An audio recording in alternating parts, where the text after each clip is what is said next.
ये तो इंतहाई तशवीशनाक और अफसोसनाक वाक़या है और ज़ाहिर बात है कि जाफ़र एक्सप्रेस के जितने हम हमारे मग़वियों को फैमिलियों को रिलीज़ कराने का जो हमारी आर्म्ड फोर्सेस जो हैं वो इस वक्त ऑपरेशन कर रही हैं और जितना उन्होंने किया है हम सब अपनी उनके साथ खड़े हैं क्योंकि दहशतगर्दी एक नासूर है और मेरे मुल्क में दहशतगर्दी से लड़ने के लिए हम तमाम पाकिस्तानियों को सबको इकट्ठा होना पड़ेगा। देखिए हम बार बार एक ही बात करते हैं कि हम अपनी फोर्सेस के साथ खड़े हैं क्योंकि दहशतगर्दी एक ऐसा मसला है जो पाकिस्तान के ऊपर मुसल्लत किया गया और पाकिस्तान में हर वक्त इवन रमज़ान मुबारक के अंदर भी दहशतगर्दी हो रही है।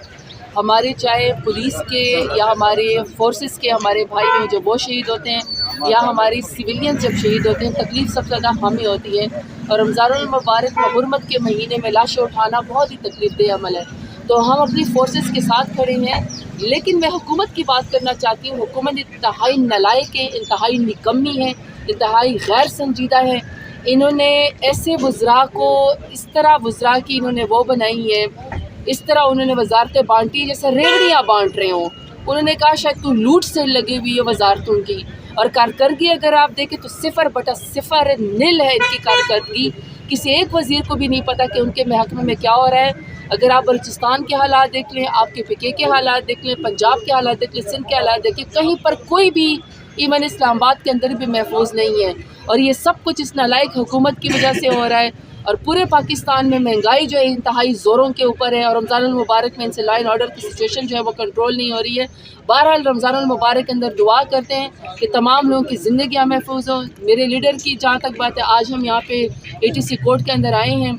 हमारा जेल ट्रायल अडियाला में हो रहा है। चलो इस बहाने से किसी तरीके से अपने लीडर से मुलाकात हो जाती थी, लेकिन मेरे लीडर से नई मुलाकात हो रही, किसी को मिलने नहीं दिया जा रहा, उनको अपने बच्चों से भी बात नहीं करने दी जा रही और उनको एक तरीके से फिर आइसोलेट करने की जो है वो कोशिश की जा रही है। और खान साहब ने तो कल यही पैगाम पहुँचाया वकला के ज़रिए। देखिए खान साहब की तो जो बेगुनाह जेल के अंदर खड़े हैं, सिर्फ एक ही डिमांड है कि मुझे किताबें दी जाएँ, मुझे फैमिली से बात करने दी जाए, लेकिन ना उनको बात करने दी जाती है फैमिली के साथ और ना ही उनको किताबें दी जाती हैं। मेरे लीडर ने तो कोई न डील मांगी है, ना उन्होंने कोई मराहत मांगी है। बहरहाल हुकूमत के रवैये के ऊपर इंतहाई अफसोस होता है। 1 साल की कारकर्दगी में सिर्फ वजारतें इन्होंने बांटी हैं, पर्क्स एंड प्रिविलेजेस इन्होंने ली हैं, मुल्क का बेड़ा घर किया है। फॉरेन पॉलिसी अगर आप देखें तो ये हाल है कि सैड स्टेट ऑफ अफेयर्स के आपके जो डिप्लोमेट्स हैं उनको एक तरीके से डिपोर्ट कर दिया जाता है कि बाहर मुल्क में आने नहीं दिया जाता है। मुल्क के अंदर लॉ एंड ऑर्डर सिचुएशन इतनी ख़राब है कि दिल दुखता है। यकीन करें, यकीन नहीं आता कि ये मेरे मुल्क के साथ ये हो रहा है। जब तक मेरे प्राइम मिनिस्टर इमरान खान की हुकूमत थी, हमने दहशतगर्दी बिल्कुल नहीं होने दी। अल्हम्दुलिल्लाह पाकिस्तान बिल्कुल सेफ़ था। यहाँ तक कि UN ने भी अपना इस्लामाबाद को अपना हेड क्वार्टर और अपना होम ग्राउंड करार दे दिया था। लेकिन अभी अगर आप हालत देख लें, ATC कोर्ट के अंदर सिर्फ पाकिस्तान तहरीक इंसाफ के लीडरान को, ख़वातीन को, वर्कर्स को दहशतगर्द बना के यहाँ पेश किया जाता है और जो असल दहशतगर्द है वो मुल्क के अंदर खुलेआम दहशतगर्दी कर रहे हैं, वो दंदनाते फिर रहे हैं। बन्नू का वाक़या अगर आप देख लें, बन्नू वाक़े के अंदर इतनी हमारी शहादतें हुई हैं। मदरसा हकानिया देखिए, हमारे उलमाए कराम को टारगेट करके जो है वो शहीद किया जा रहा है। इसी तरीके से अगर आप अभी बाकी मुल्क देखें तो बहरहाल मेरा मुल्क है, हम अपने मुल्क के साथ खड़े हैं, हमारी सियासत भी यही है, जीना मरना भी हमारा यही है। इमरान खान के साथ खड़े हैं और उम्मीद है कि एक दिन ज़रूर मेरा लीडर सुरखरू होगा, बाहर आएगा वोट की ताकत से और इंशाल्लाह दोबारा वज़ीर आज़म बनेगा।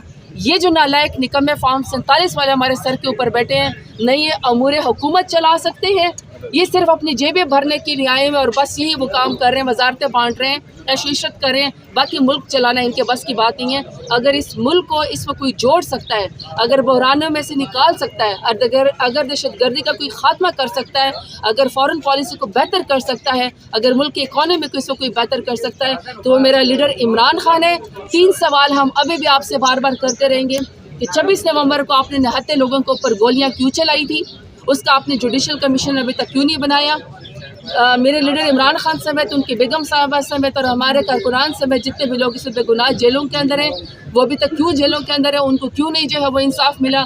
और 9 मई के वाक़े में जिन लोगों का आपने कहा था कि ये एंटी स्टेट है, आपने उन लोगों को वज़ीर मुशीर अब मुकर्रर कर दिया। इसका मतलब है कि 9 मई का जो वाक़या हम जो कह रहे हैं कि आपने पाकिस्तान तहरीक-ए-इंसाफ के ऊपर बोगस बनाया था, फैब्रिकेट किया था, हमारा मौक़िफ़ दुरुस्त था, आप गलत है। क्योंकि अगर आप गलत ना होते तो आपके खटक जैसे लोगों को, जिसको आपने कहा था कि 9 मई में मिलवा थे, अभी वो आपके मिनिस्टर्स ना होते। बहुत शुक्रिया।